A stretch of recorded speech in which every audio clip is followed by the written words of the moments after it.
Hello, everyone, and welcome to my channel today. Well, I was not. I just realized that's your opening tagline. I should have you say it. Yeah. But today I wasn't even meaning to do that. Like, literally, that was not meant.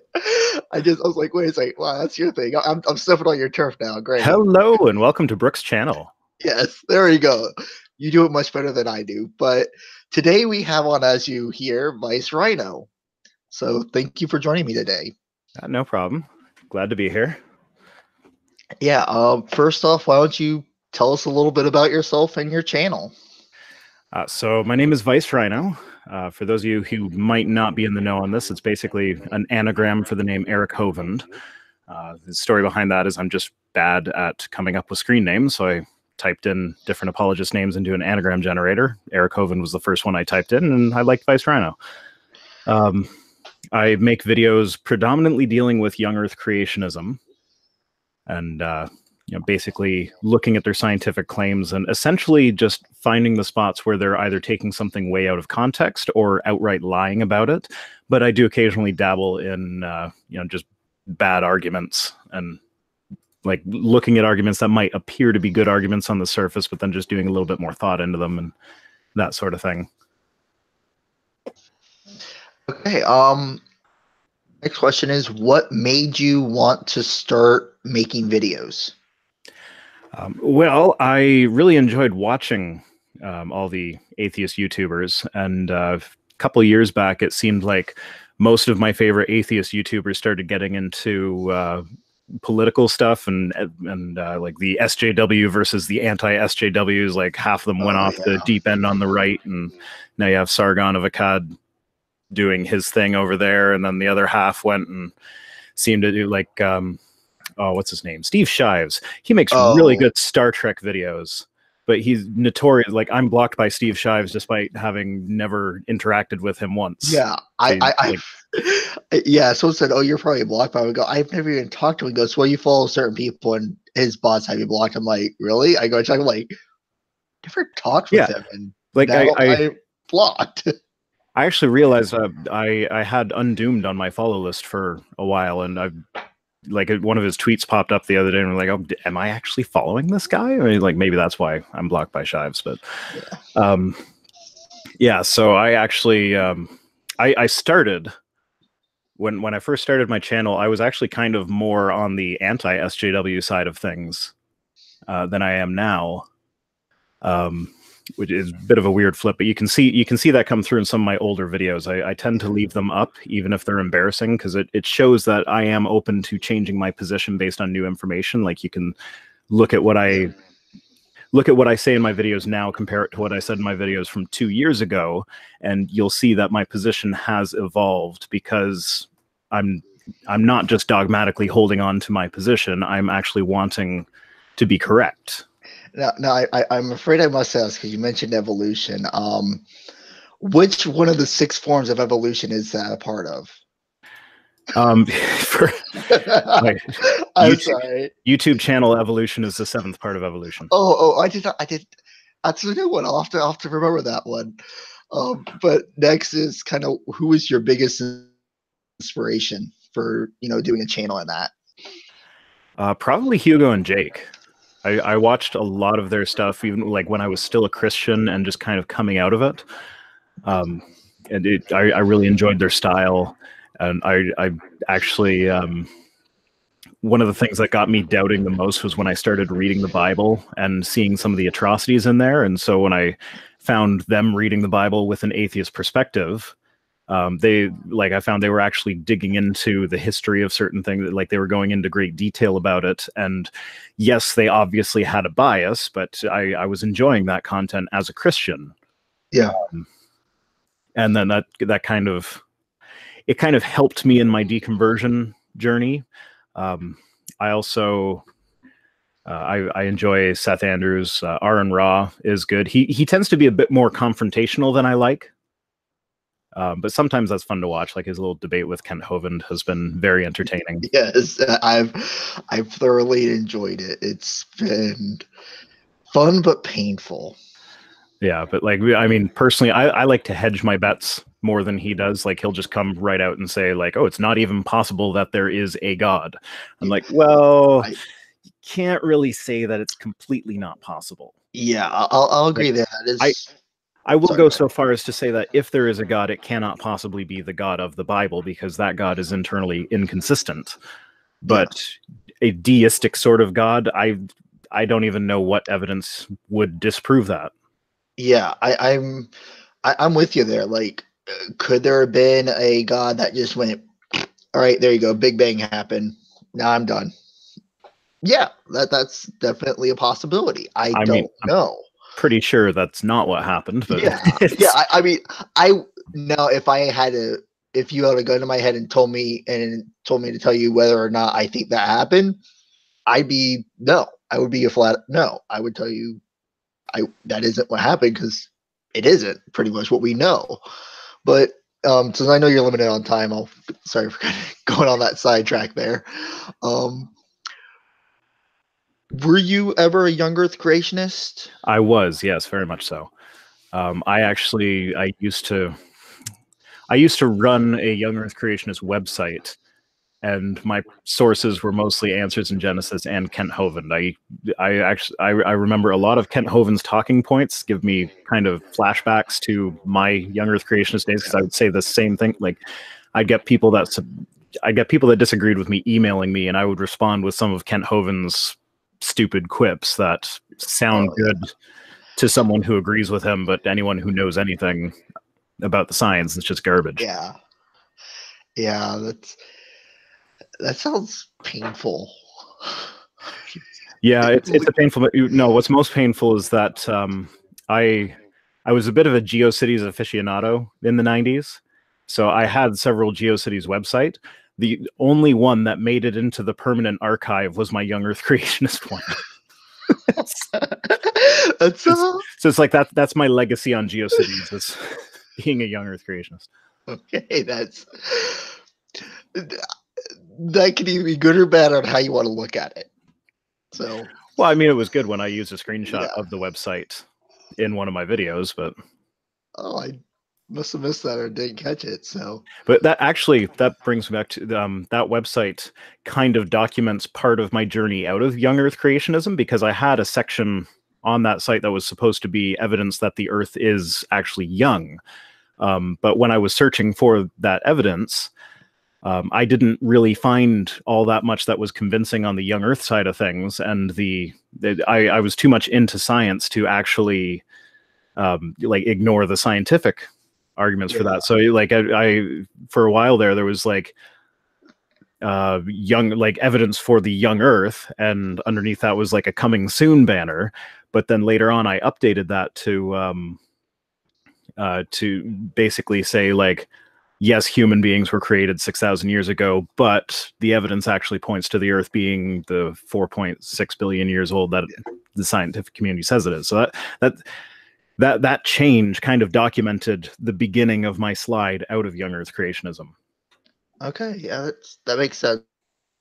Um, what is your most favorite topic to go through? And I know you kind of touched on this, but what's your like favorite one of that to debunk, like a subset of the young Earth creationism?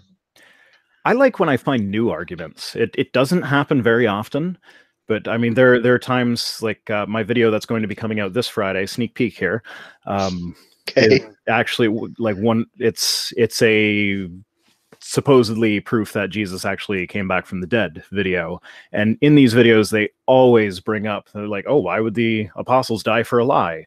And that's one that I think this will be the third time that I've directly dealt with it on my channel. And the way that I directly deal with it is I'll make a couple points myself, and then I'll say, go watch this Apologia video. He went into great detail on it, and I don't feel like doing the work. He already did it.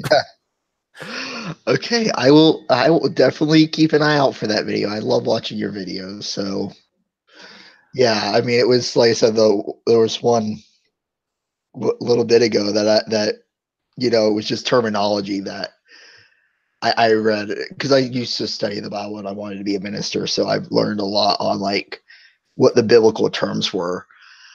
Um, I think that's really like one of the few ones I've had issues like I've had with like one of your videos. They've all been pretty spot on and good. What is your least favorite topic to like go through and debunk or talk about? Like that when you see one, it's like, oh god, not this again, but I got to do a video to it. I think the two that trip me up the most are geology, which I don't necessarily have a problem with, but that's one that I actually tripped up in one of my last videos. I said that sandstone requires a dry climate to form. Certain types of sandstone require a dry climate to form, but others can form in wet climates, and I just missed that. But Yeah. I hate going through the geology, but I will do it. The thing that gets me the most, that it's a topic that I have zero interest in, but it keeps coming up, is molecular biology. So like right now I'm in the middle of the video that I've dubbed the Great Gish Gallop, which is, it's like a half-hour video where they go through pretty much every single creationist argument. And I've done the first two parts, but I've kind of stalled out on part 3 because the next thing he gets into is the little bits and pieces of a cell, and that's something that, it's not that creationists have good arguments that I'm afraid of. It's that I personally have trouble wrapping my head around all the terminology with cellular biology and molecular biology. And it's not something that interests me enough to actually figure out what all these terms mean and figure out how to explain them to lay people. So I'm actually thinking of trying to find a guest to get on to cover that for me. Can I suggest one? There's two people that you might be interested in talking Sure. to that might be able. RJ Downard, and Jackson Wheat. If you could get a hold RJ of, from molecular biology? well, I he know he does evolution and reptile, but he might know something on that. I is don't know. There's Jackson Weed I could see because he's actually in yeah, school. yeah. I Jackson would probably be your best bet. well RJ's just when I think of biology and evolution stuff, RJ's one that comes to mind. So yeah, he's really good for the reptile mammal transition. That's like yeah, his pet project, right? They wrote a book together on it, didn't they? just RJ wrote that one. Oh, they're Jackson, currently writing a book together. yeah, they're Okay. currently writing one of the answer books, I believe it is. So, Yeah, because but yeah, Jackson would be a good one to try and reach out to. I bet he would be willing to help. yeah, I'm surprised I didn't think of that myself. But the first name that came to mind was Professor Stick, and I love having Professor Stick on. Yeah. But I don't know. I like to kind of share the spotlight with some of the smaller channels that I really enjoy, and Yeah. Jack Mead is definitely one of those channels. So Yeah. I'll hit him up about that. Yeah. Yeah. He definitely probably might be a little bit for him to get back to you on some of the stuff because he is a student and I understand that all too well. Yeah. So yeah, no, what one question I know I have, I don't know if anybody else in the chat has the same question, but when will we be seeing a bit of orange come back? Oh, jeez. I don't know. Have people been asking that? I try to read the comments. I don't know. I know it's one I enjoyed that series, and you haven't done one in a while, and I'm like, oh, I got a lot. You know what? I'm bad at finishing things. I actually just recently I had someone ask. They pointed out I have there's the vaccine series that I did a couple years ago. That was a 7-part series. I didn't even get through the first video. And I said, oh, yeah, I'll be continuing this series. And that was like a year and a half ago. Yeah, I understand that. That one, it was very, very research heavy. And so I just kind of like, it wasn't what I wanted to spend all my time on. I wanted to do the Young Earth Creationist thing. I probably will get back to it eventually. But the Bit of Orange, I just kind of got tired of listening to his voice, and I think some of my audience was getting tired of it too, and I just forgot to swing around and do it again. So I might. Yeah, I it's just one that I have. I know I've been wanting you to go back to that because it's just it's funny.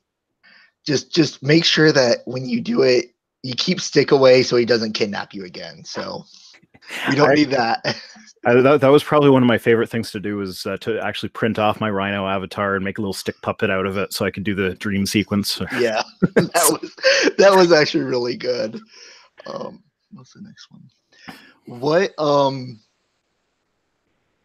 is your most favorite video that you've made so far, and why? I don't know. They're all my children. I love them equally. Okay, come on. Even parents have a favorite. No, generally, it really is a hard question because one of the issues that I have is that generally speaking, the videos I put the most work into tend to not be the ones that my audience likes the most. It's the ones that I just like slap out in an afternoon, like, oh crap, I need to get a video done by Friday. Let's just sit down and write something. And those are the ones that everybody seems to love and they get the most views and stuff like that. But um, yeah, I really enjoyed doing the Bit of Orange series. Yeah. I think the oh geez. I'm trying to. I also have a really bad memory, so I can't even remember what's in half of my videos. Yeah, I can kind of relate to that a little bit. It's like one of those. Wait, what did I even do yesterday? I don't even remember.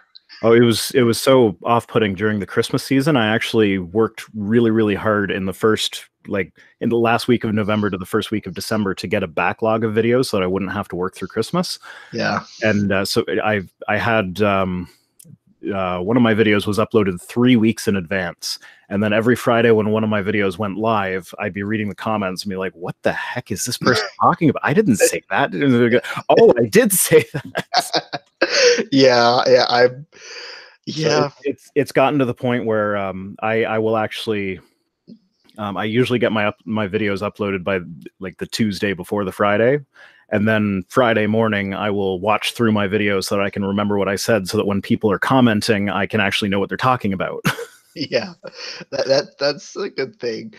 Do you have a least favorite video that you've made? Yes, there are 2 videos that I've actually they're still up on my channel, but I've unlisted them just because they were from early on. Remember, I said I started out as kind of on the anti-SJW side. Like I wasn't hardcore, like something like, I don't know, I guess Bearing would be a good example. I wasn't hardcore like them, but I said some things that were just kind of dumb, and I don't know. It just got to the point where I was so embarrassed that I just like, okay, you know what? I'll leave the video there so that if somebody needs to refer to it for something, if they have the link, they can still see it. But I don't want new subscribers seeing that part of me. Yeah, it makes sense. And emotionally mimic. I'm actually you kind of came in towards the end of this. I mean, we still have a little bit of time. We might be able to do some audience questions because, like I said, I was trying to get through these as quick as I could because of the limited time that I know Rhino has here with me today. Yeah, I actually it was bad on me when you when I agreed to come on. I forgot that tomorrow is my son's birthday party, so we have to like get the house ready for that. Well, yeah, so but then again, there's some people that might argue that limit is actually a good thing. I mean, you don't want my crazy to rub off on you. Yeah, I'm sorry, you cut out in the middle there. I'm not sure what you said. Oh, I was saying there's some people who would say that spending less time with me is a good thing because you don't want my crazy to rub off on you. Fair enough, yeah. Yeah. And actually, this really is the last question. So, audience, if you have some questions while we still have them here, we can try and get to them. So, ask away. It's kind of a multi-parter question, but it's not a hard one. It's in your most recent one you did of the Satan and his plan. I must ask, are you an agent of Satan as you disagree with what Genesis apologetics say? So you must be a servant of Satan, correct? Sure, yeah.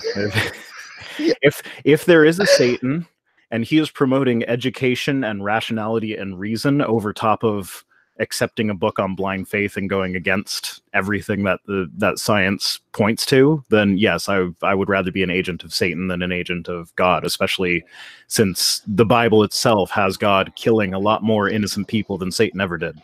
Yeah. And the next question that I must ask is, how did you make it through that video sober? Who says I was sober? Okay, all right, good point. Good point. That's true. No one ever really said you were. Well, actually, that's something a lot of people will ask me about. Like, how do you put up? Like, how do you not bash your head into the desk while you're doing these things. It's like, I guess it's because I used to be in that position, so I understand where they're coming from. So it's, I don't know. It's very rare that I've actually felt like oh, I need a drink to deal with this one, or I like this video is causing me pain. It does happen, but not as often as it seems to happen to some other people. Yeah. Yeah, there's just a lot of stupid out there. I mean, one of the things that has happened to me though is like I'll go back and watch some of my first videos that I put out, and I like watching them. Like I let that guy talk for way too long. Like there's so much that I want to say in the middle there now. Yeah, I'm sure if I go back and look at some of my other ones, I'm sure I could emotionally find mimetic psychopath wants to know pineapple pizza or not. Yeah. Definitely not. Pineapple. I think pineapple is mostly gross in most situations. There's a couple places where it tastes good, like in a pina colada, it's very nice. There's this like pineapple blueberry dessert that I made one time like 10 years ago that was kind of nice. And you know, it can be nice, but not on pizza. Yeah, I'm sorry. We might have to end the interview here right now with what you just said. I'm hurt. I feel attacked here.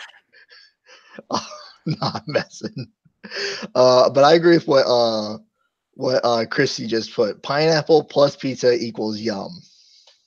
Yeah, you know, I also don't I don't understand pineapple and ham. That seems to be like a classic combination. I don't get that.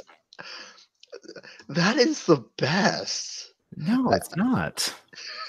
Of course, to be fair, I don't really understand the apple and pork chop, like applesauce and pork chops. Like I do occasionally make like an apple onion pork loin recipe that's pretty good, and that does taste pretty good. But like pork chops and applesauce just. Okay, I don't know if I can ever have you over for dinner. I hate the question. Oh no, I will eat anything you put. The only thing I will not eat is mint. Okay. Anything else, if you put it in front of me, even if I despise it, I'll still wolf it down and be like, oh yeah, that was good. Yeah. Okay. All right. I'll let you slide this time, Rhino. But I do have one question. Just to look at your avatar. How did you manage to ever get a bow tie on a rhino? That's something that's bothered me. By asking someone else to draw it. I Okay. actually, I did this call back. Remember when I said I'm really bad at keeping track of things and remembering things? I'm also really bad with numbers. So like all the subscriber milestones that everybody gets excited about, most of them I've just completely forgotten about and not even noticed that I passed them. So I knew this was going to happen because I know this about myself. So I made a point of making a big deal out of the 10,000 subscriber mark. So I could be like, yeah, see, I did make a big deal out of something. And that was part of what I did was I had a bunch of people just create fan art for me, which I actually need to put more of them. I have a website, and there is a fan art section of my website, but they're not all up there yet. But yeah, I just had a bunch of people draw rhinos for me, and the vast majority of them were completely fantastic. Yeah. And so I just put up a poll saying like, oh, which one do you guys like? And this is the one that won the poll. And she's been doing my channel art for me ever since. Well, that's really good, and that's actually really awesome that you had that. You would have gotten a stick figure rhino from me. I did get a couple stick figure rhinos, which would have been great for the stick realm. So we should have brought those out. I probably I could have used that for that. I didn't know if you had that at the time. Well, if Professor Stick ever takes you back there, you now know what to use. Yeah. All right. Do we have any other audience questions? I didn't see any since just everybody saying they hate me now. Yeah. Well, you did bash on some good food, so yeah, see, I told you this was going to be the stream where I said something embarrassing that was going to lose me subscribers. I'm sure they'll be back next Friday when you release your video. I know I'm going to have to do one of those teary-eyed apology videos now. Yeah. But yeah, Christy was asking for your website. Oh, there it is. Never mind. I guess you saw it. So yeah, I really don't have too many more questions. As I said, I just try to make these just fun, laid back, where you can just kind of have fun and laugh. That's pretty much what these are supposed to be. Oh, yeah. So, And one thing I would like to mention, this is a bit of a pet peeve of mine. People ask me all the time for like links to things that I use in my video. If there's something that I've used in my video, like my background or my avatar or um, my website or the person who does my the graphics for my intro and outro, all those links are always in the description. And I have that set as my YouTube upload defaults. So I can't forget them, even if I tried. okay. Yeah, I didn't know you. I didn't even know you had a website. So Yeah, no, I've only mentioned it in a couple of videos. The link is always there, but nobody reads the description. So I think right now, I occasionally skim through it, but mostly I'm looking for like the articles and that you've referenced or something. So I'll try and find those. But I like Mark Caesar's reference to the apology video while eating pizza with a pineapple on it. Yeah, not gonna happen. That was worth a shot. But I guess I probably better let you get going since you do have a birthday party to go to and get ready. Thank you again for joining me today, and hopefully you had a good time, on here, and hopefully it was fun. I try to have it, be fun and just where you can kind of joke around, just an easy interview. Yeah, it has been fun. All right. Well, everybody, sorry, do you want to say something? I was just going to say thanks for having me. Oh, yeah, no problem. My pleasure.